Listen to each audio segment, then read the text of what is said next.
எதிரெதிரே நீயும் நானும் எதுவரை இந்த ஊடல் போகும் விழி வழியே என்னுள் காதல் சொல்வதே நடா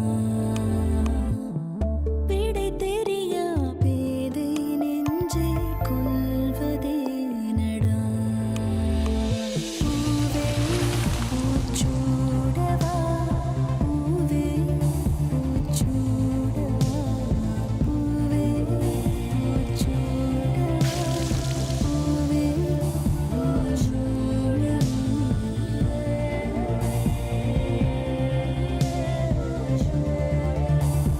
பூவே Poochudava special partner Prestige elegant mixer grinder.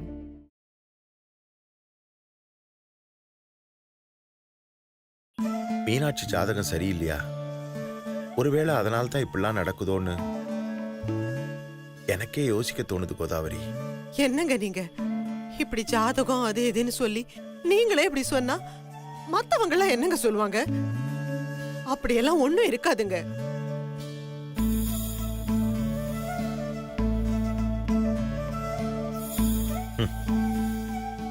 அப்படிலாம் சொல்லி நம்மள நாமளே ஏமாத்தி கூடாது கோதாவரி.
ஹலோ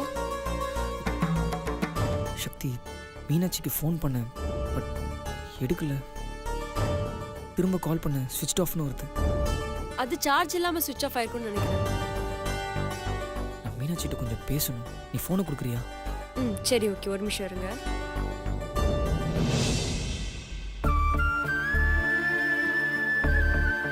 அக்கா தூங்கிடுச்சு. சுந்தர், அக்கா தூங்கிடுச்சு. நீங்க காலையில பேசுறீங்களா? சக்தி, அதில் நான் கோர்ட்டில் டென்ஷனில் இருக்கும்போது 2 தடவை கால் பண்ணா. உங்களுக்கு இருக்கிற பிரச்சனையில் இங்கே உங்களுக்காக ஒருத்தி இருக்கா, அதை மறந்துடாதீங்கன்னு கேட்டேன். எங்கள் குடும்பமே நடுரோட்டில் நிற்கும்போது நாங்கள் யார் வீட்டில் போய் தங்குறதுன்னு தவிச்சிட்டு இருந்தோம் சக்தி. அந்த நேரத்தில் நான் எப்படி ஃபோன் பண்ணி பேச முடியும்? சுந்தர், நீங்க ஒன்றும் ஃபீல் பண்ணாதீங்க. நீங்க சொல்றதெல்லாம் சரிதான். அக்கா ஏதோ வருத்தத்தில் தூங்கிட்டா. வீட்டில் கூட யார்கிட்டயும் சரியா பேசல. நான் அக்கா கிட்ட என்னன்னு கேட்டு நாளைக்கு உங்களுக்கு ஃபோன் பண்ண சொல்றேன், சரியா? சரி சக்தி. பாய்.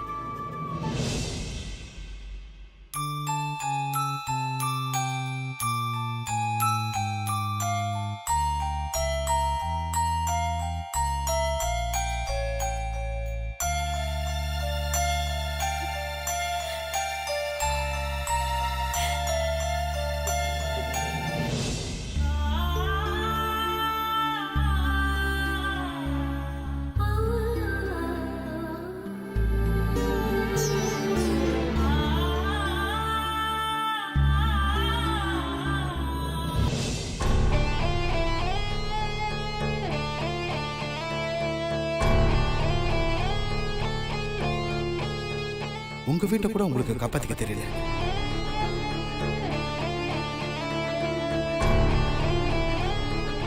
சிவா, எதுவுமே சாப்பிடாம இருக்கியே, இந்த பாலியாவது குடி. குடிக்கிறம்மா, வச்சுட்டு போங்க. குடிப்பனா எப்ப குடிப்ப? இந்த பொடி. நான் குடிக்கிறேன்னு சொல்றேன்லம்மா, வச்சுட்டு போங்க.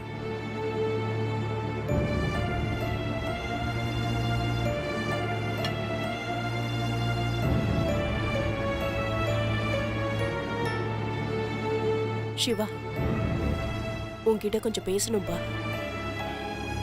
சொல்லுங்கம்மா. கம்பீரமா சொந்த வீட்ல சுதந்திரமா சுத்திட்டு இருந்த நீ இப்படி உடைஞ்சு போய் உட்கார்ந்துட்டு இருக்கிறத பார்க்க மனசுக்கு ரொம்ப கஷ்டமா இருக்குடா. நேத்து வரைக்கும் ராஜா மாதிரி கார்ல போயிட்டு இருந்த நீ இன்னைக்கு யார் யார் கார்லயோ போறத பார்க்க என்னால முடியல. ரொம்ப மனசுக்கு கஷ்டமா இருக்கு சிவா. சிவா, வேணும்னா ஒண்ணு பண்ணலாம். ஊர்ல இருந்து பாட்டி வந்தப்ப சொத்து பத்திரம் எல்லாம் கொடுத்துட்டு போனாங்க. அதெல்லாம் வித்துட்டு நமக்கு தேவையான சின்ன சின்ன தேவைகளை பூர்த்தி பண்ணிக்கலாம். நீ என்ன சொல்ற? அம்மா, சொத்துங்கிறத அழிக்கிறதுக்கு இல்லம்மா, அதை மேல மேல டெவலப் பண்றதுக்கு. அவசரத்துக்கு தானப்பா விக்கிறோம். எல்லாம் சரியானதும் திரும்ப வாங்கிக்கலாம். அம்மா, இன்னைக்கு எல்லாத்தையுமே வித்துடலாம். ஒருவேளை நம்மளால நாளைக்கு வாங்க முடியலன்னா, இப்பவே என்னை கஷ்டப்பட்டு வளர்த்து ஆளாக்கணும் உங்களை இந்த சூழ்நிலை கொண்டு வந்துட்டேன்னு எனக்கு உறுத்தலா இருக்குமா. டேய் சிவா, நீ ஏன்டா அதெல்லாம் யோசிச்சுட்டு இருக்க? போனதை பத்திலாம் யோசிக்காம அம்மா என்ன சொல்றாங்களோ அதை மட்டும் நீ செய்டா. டேய், கொஞ்ச நேரம் சும்மா இருக்கியா? சிவா, அது இல்லப்பா. அம்மா, இப்ப நடந்த பிரச்சனையில உங்க மனசு வருத்தப்பட்டதா இல்லையா? ஆமா. இனிமே இதை பத்தி யோசிக்காதீங்கம்மா, எல்லாத்தையும் நான் பாத்துக்கிறேன். அது இல்லடா, நான் என்ன சொல்ல வரேன்னா, அம்மா, அதான் சொல்றேன்ல, நான் பாத்துக்கிறேன். போங்க, போய் கொஞ்சம் தூங்கி ரெஸ்ட் எடுங்க. போங்கம்மா.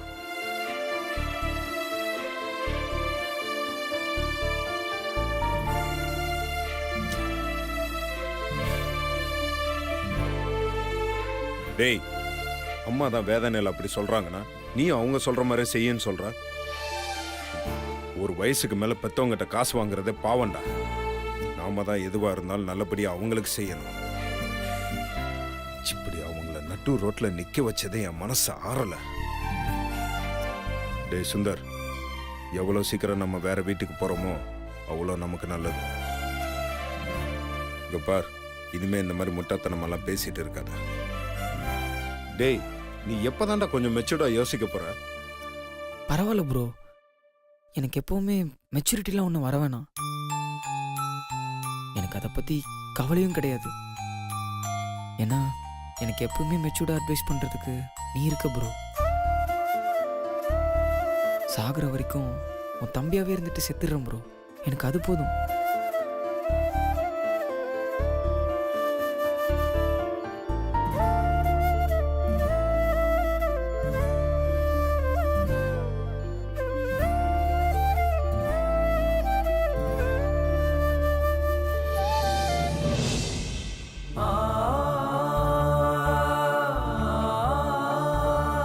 இப்ப நடந்த எல்லாத்துக்கும் நம்ம பொண்ணு மீனாட்சி தான் காரணம்னு சொல்லிடுவாங்களோன்னு எனக்கு ரொம்ப பயமா இருக்கு கோதாவரி. மீனாட்சிக்கு கல்யாணம்னு பேச ஆரம்பிச்சதுல இருந்தே ஏதாவது ஒரு பிரச்சனை வந்துகிட்டே தான் இருக்கு.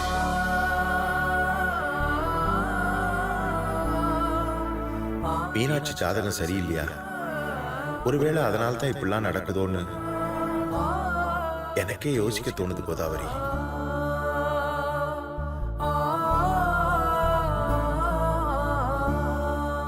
என்னக்கா ஒரு மாதிரியா இருக்க? எப்போ எல்லாருக்கும் முன்னாடியே எந்திரிச்சு ரெடி ஆயிடுவ. நானே குளிச்சு ரெடி ஆயிட்டேன், நீ இன்னும் எழுந்துக்காம இருக்க. என்னாச்சுக்கா? உடம்பு ஏதாவது சரியில்லையா? அதெல்லாம் ஒண்ணும் இல்ல சக்தி, நான் நல்லா தான் இருக்கேன். சரி, நீ போய் சீக்கிரம் ஃப்ரெஷ் அப் ஆயிட்டு வா, சாப்பிடலாம். இல்ல, கொஞ்ச நேரம் கழிச்சு சாப்பிடுறேன், நீ போய் சாப்பிடு. அக்கா, நைட் சுந்தர் கால் பண்ணாரு. அவர் கால் பண்ணா நீ ஏன் கட் பண்ற? ஏன் சுவிட்ச் ஆஃப் பண்ற? நீ ஃபோன் ஆஃப் பண்ணனால அவர் எவ்வளோ ஃபீல் பண்ணாரு தெரியுமா? ஏன்க்கா இப்படி எல்லாம் பண்ற? ஏதா பேசுக்கா. ஏன்க்கா அமைதியா இருக்க? நீ இப்படி இருக்கிறது பார்த்தா எனக்கே பயமா இருக்கு. எப்போ ஏதா பிரச்சனைன்னு வந்தா அமைதியா இருந்துட்டு கடைசியில வந்து சொல்ற. அந்த நேரத்துல என்ன பண்ணும் தெரியாம இருக்கும்க்கா. தயவு செஞ்சு அந்த மாதிரி எதுவும் பண்ணிடாதக்கா. உன் மனசுல என்ன இருக்கோ தயவு செஞ்சு அது இப்பவே சொல்லிடு ப்ளீஸ்க்கா. எனக்கு எதுவும் இல்லை, நீ போ. அக்கா நீ என்ன யோசிக்கிற? உன் மனசுல என்ன கஷ்டம் இருக்குன்னு நீ சொல்லாம எனக்கு எப்படிக்கா தெரியும்? சொல்லுக்கா. அதான் எதுவும் இல்லைன்னு சொல்றேன்ல. அக்கா நீ நைட் சுந்தர் கிட்ட பேசலன்னு அவர் ரொம்ப வருத்தப்பட்டாருக்கா. இந்த மாதிரி நேரத்துல நீ தான் அவருக்கு தைரியம் சொல்லணும். நீ ஏன் பேசாம இருக்குன்னு எனக்கு தெரியல. என்ன நடந்துச்சுன்னாவது சொல்லுக்கா. எதுவும் இல்லைன்னு சொன்னா உனக்கு புரியாதா சக்தி? சரிக்கா, உன் இஷ்டம். நீ சொன்னாலும் சரி சொல்லாட்டியும் சரி, தயவு செஞ்சு சுந்தருக்கு ஒரு மெசேஜாவது அனுப்பு.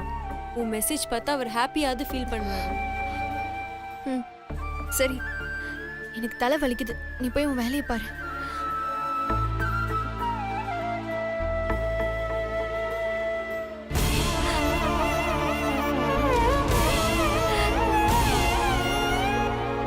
சுந்தரமூர்த்தி, ஒரு அரை நாள் லீவ் சொல்லிடுப்பா. ஒரு முக்கியமான வேலையா கொஞ்சம் வெளியே போக வேண்டியிருக்கு. ஆ சரி. அனு. அப்பா கிளம்பிட்டேன்ப்பா. சாப்பிட்டியாம்மா? சாப்பிட்டேன்ப்பா. அம்மா என்ன கிளம்பிட்டீங்களா? கிளம்புறோம்மா. சரி, பார்த்து ஜாக்கிரதையா போயிட்டு வாங்கம்மா. சரிம்மா, வரேன்ப்பா. சரி.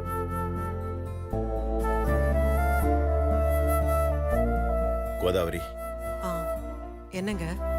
உங்க அக்கா வீட்டுல வந்து நம்ம சம்பந்தியமாவும் தங்கி இருக்காங்க. ஒரு 8 அவங்கள போய் பார்த்துட்டு வந்துருவோமா? அப்படியே மீனாட்சி கல்யாணத்தை பத்தி கூட கேட்கலாம் இல்லைங்க? வேணாம் கோதாவரி, இந்த சந்தர்ப்பத்துல கல்யாணத்தை பத்தி பேசுறது அவ்வளவு நல்லா இருக்காது. ஆனா இந்த மாதிரி நேரத்துல நம்ம போய் பார்த்தா தப்பா நினைக்க மாட்டாங்களா? விஷயம் தெரிஞ்சும் போலனாதான் தப்பா இருக்கும். மரியாதைக்கு ஒரு தடவை போய் பார்த்துட்டு வந்துருவோம். நீ வேலையெல்லாம் முடிச்சிட்டு சொல்லு, நான் போய் ஆட்டோ கூட்டு வரேன். சரிங்க.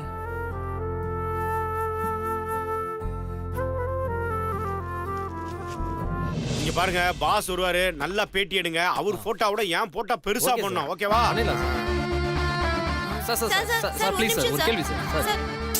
சார் பிசினஸ் வேர்ல்டுல உங்க ராஜ்யம் கௌர போகுதாமே, உங்க சொத்தெல்லாம் உங்களை விட்டு போக போகுதாமே, இதுக்கப்புறம் நீங்க பிசினஸ் ரன் பண்றதே ரொம்ப கஷ்டமாமே, உங்க கம்பெனியை மூடுறதுக்கு வாய்ப்பு இருக்குன்னு கூட பேசிக்கிறாங்க சார். இந்த கேள்விக்கு உங்களோட பதில் என்ன சார்? உங்க தம்பியே உங்களை கோர்ட்டுக்கு இழுத்து தீர்ப்பு அவர் பக்கம் வந்திருக்கேன். இனிமே நீங்க என்ன பண்ண போறீங்க சார்? ஏய், நீங்களா எதுக்கு இங்க வந்தீங்க? உங்களா யாரு என் ஆபீஸ்க்குள்ள விட்டது? ஃபர்ஸ்ட் ஆஃப் ஆல் வெளியில போங்க எல்லாரும். சார் நியூஸ்க்காக வந்திருக்கோம், எதுக்காக வந்தீங்கன்னு கேக்குறீங்க? இது நியூஸ் இல்ல, இது நியூசன்ஸ். இது என்னோட பர்சனல் விஷயம். சார் தமிழ்நாட்டுல நீங்க ஒரு முக்கியமான ஆள் சார். அதுக்காக உனக்கு இன்டர்வியூ கொடுக்கணும் ரூல்ஸ் இருக்கா? என் ஆபீஸ்ல இருந்து வெளில போங்க. Get out of my office. Sir media கிட்ட நீங்க இப்படி எல்லாம் பேசக்கூடாது சார். ஓ அப்படிங்களா சார்? ஓகே, அப்ப நீங்க மீடியா பண்றல மட்டும் சரியா? ஒருத்தர் சாகலான்னு முடிவெடுத்து போவான், அப்ப வேணான்னு யோசிக்கிறதுக்குள்ள எப்ப சாக போறேன்னு கேட்பீங்க. அதுக்குள்ள அவனே செத்து போயிடுவான். அத நியூஸா வேற போடுவீங்க. அது மட்டும் சரியா? சார் நீங்க மீடியாவை ரொம்ப இன்சல்ட் பண்றீங்க சார். இன்சல்ட்லாம் கிடையாது. என்னையா பேசிட்டு இருக்க நீ? கழுத்துல ஒரு டேகும் கையில ஒரு மைக் இருந்தா என்ன வேணாலும் கேள்வி கேட்கலாம். ஏய் யூ இடியட், எதுக்கு போட்டோ எடுக்கற? வாங்க பாஸ். பாஸ் கொஞ்சம் பொறுமையா இருங்க பாஸ். இவங்க மீடியாக்காரங்க பாஸ், சின்ன விஷயத்தை பெருசாக்கி போட்டுருவாங்க. நீங்க அமைதியா இருங்க, நான் பேசிக்கிறேன் பாஸ். வாங்க வாங்க வாங்க வாங்க. தம்பி பாஸ், முறையா பேட்டி கொடுக்குறேன், கொஞ்சம் அட்ஜஸ்ட் பண்ணிக்கங்க பாஸ். நீங்க இப்போ காலியா இருக்க வீட்டுக்கு போறீங்க. மைக் வரலையா? அட வாப்பா, நீங்க வாங்க. அங்க யாருமே இல்ல, ஆனாலும் அங்க போய் நீங்க பேட்டி எடுக்கிறீங்க. அப்போ அங்க இருந்து என்ன சவுண்ட் வரும்? வராதுல்ல. அதுக்கு பதிலா நீங்க கேட்ட கேள்வி உங்களுக்கே எக்கோவா திரும்பி வரும். அத பார்த்து நீங்க பயந்துருவீங்களா? அது மாதிரிதான் இப்போ இங்க நடந்த விஷயமும். எதுவும் இல்லாத விஷயத்தை கேட்டு எங்க பாஸ நீங்க ரொம்ப டென்ஷன் ஆகிட்டீங்க. அதுக்கு அவர் சொன்ன பதில கேட்டு நீங்க ரொம்ப பயந்துட்டீங்க. என்ன நான் சொல்றது உங்களுக்கு புரியுதா? ஐயோ, நமக்கே ஒண்ணும் புரியலையே. ஏம்பா இவ்வளவு நேரம் பேசிட்டு இருக்கேன், ஒரு போட்டோ கூட எடுக்கலையே. சரி பாஸுக்கு நிறைய வேலை இருக்கு, உங்களுக்கு நிறைய வேலை இருக்கும். சோ நீங்க எல்லாரும் இந்த பக்கம் போங்க, நான் பாஸ் கூட்டி இந்த பக்கம் போறேன். வாங்க பாஸ். வழி விடு பாஸ். சார் லாஸ்டா ஒரே ஒரு கேள்வி சார். உங்க ஆபீஸ்க்கு சீல் வைக்க போறதா சொல்றாங்களே அது உண்மையா சார்? இதுக்கு மேல ஒரு வார்த்தை பேசுனா கொன்றுவேன் உன்னை. கேளுங்க பாஸ் கிட்ட ஏடவலமா கேள்வி கேட்டுக்க போயா. பாஸ் நீங்க வாங்க பாஸ். சொன்னா சார் அவர் ரொம்ப அப்செட்ல இருக்காரு. நீங்க எல்லாரும் போங்க ப்ளீஸ் ப்ளீஸ் போங்க ப்ளீஸ் வாங்க சொல்லுமா. பாஸ் வாங்க boss. Boss control yourself boss. Boss phone கிடைச்சா பேசணும்ன்ற புத்தி மாதிரி, பேப்பர் கிடைச்சா படிச்சுக்கிட்டே இருக்கணும்ன்ற புத்தி மாதிரி, மைக்கு கிடைச்சா என்ன கேக்குறான்னு தெரியாம ஏதாவது கேட்டுட்டு இருப்பானுங்க. அதெல்லாம் நம்ம பெருசா எடுத்துக்க கூடாது பாஸ். இவ்வளவு பெரிய வியாபார காந்த யுக்தியா இருக்கீங்க, ஒரு நேக்கு போக்கு தெரியாம நீங்க பேச மாட்டீங்களா பாஸ்? எல்லாம் எனக்கு தெரியுன்றனால நான் சமாளிச்சேன் பாஸ். சூள மாட்டிக்கிட்ட குழந்தை மாதிரி இப்படி மாட்டிக்கிட்டீங்களா பாஸ்? சிங்கத்து வாயில தலைய விட்டா மெதுவாதான் பாஸ் எடுக்கணும், இல்லன்னா தலை துண்டாயிடும். எப்படி என் தலையை கொடுத்து உங்க தலையை காப்பாத்தின பாத்தீங்களா பாஸ்? ரன்பீர், பாஸ் எங்க பாஸ காணோம்? நீ கண்ண மூடி கனவு கண்டால அப்பவே அவர் போயிட்டாரு. பியவா இருந்து என்ன பிரயோஜனம்? ஒரு டயலாக முழுசா பேச விடுறாங்களா? ஏய் வாய் முட்டு போய் வேலையை பாரு. இருக்கிற பிரச்சனை நீ வேற. போ.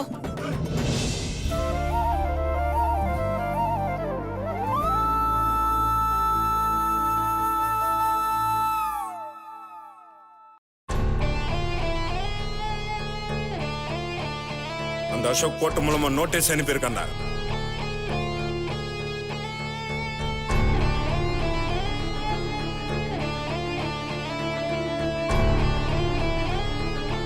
அசோக் தன் தம்பியே இல்லை என்று சிவா சொன்னது பொய் என்று நிரூபணமாகியுள்ளது.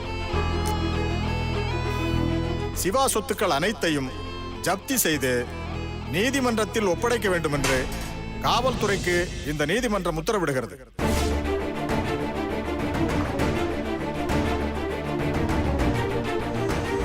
சிவா என்னடா என்னடாவா என்னடா பண்ணிட்டு இருக்க நீ? நான் என்ன பண்ணேன் தெரியலையே. நீ என்ன பண்ற எதுக்கு பண்றன்னு எந்த அர்த்தமும் புரிய மாட்டேங்குது. எதெல்லாம் நடக்கூடாதோ எல்லாமே நடந்துகிட்டு இருக்கு. அது உனக்கு கொஞ்சமாவது புரியுதா? ஏய் இப்ப என்னாச்சு? இன்னும் என்னடா ஆகணும்? உன்னை பார்த்தாலே இப்ப எனக்கு பயமா இருக்கு. நீ நடந்துக்கிறது நரகத்துல இருக்க மாதிரி இருக்கு. நீ எமோஷனல் ஆயிட்டா சின்னவங்கல இருந்து பெரியவங்க வரைக்கும் தெரிஞ்சவங்க தெரியாதவங்கன்னு எல்லார் மேலயும் கோவப்படுற. அந்த அசோக் மேல இருக்க கோவத்தை எல்லார் மேலயும் காமிச்சிட்டு இருக்க. டேய் அவனை பத்தி மட்டும் பேசாத. டேய் நான் சொல்றது அசோக்காக மட்டும் இல்லடா, எல்லாருக்காக தான் பேசிட்டு இருக்கேன். தயவு செஞ்சு கொஞ்சம் புரிஞ்சுக்கோ சிவா. உன் கேரக்டர் கொஞ்சமாவது மாத்திக்கோ. ஏய் என்ன சொல்ல வர்றன்னு எனக்கு நல்லாவே தெரியுது. சொத்து எல்லாமே போனாலும் சரி, மனுஷங்க யாருமே இல்லாம போனாலும் சரி, ஏன் நீ போனாலும் சரி, நானே செத்து போனாலும் சரி, நான் சிவா. என் கேரக்டர் சிவா, என் பிஹேவியர் சிவா, ஒன்லி சிவா சிவா சிவா சிவா. அவ்வளவுதான். என்னை யாரும் மாத்தவே முடியாது. ஒவ்வொருத்தருக்காக நான் மாறணும்னா நான் போலியா தான் இருக்கணும். எனக்கு போலியாவால பிடிக்காதுடா. நான் நானாவே இருக்கணும்னு ஆசைப்படுறேன். அப்படித்தான் இருப்பேன். இஷ்டம் இருந்தா என் கூட பேசுங்க, பழகுங்க. இல்லன்னா என் வழியில நான் வாட்ட போயிட்டே இருக்கேன். யாருமே என்னை தொந்தரவு பண்ணாதீங்க.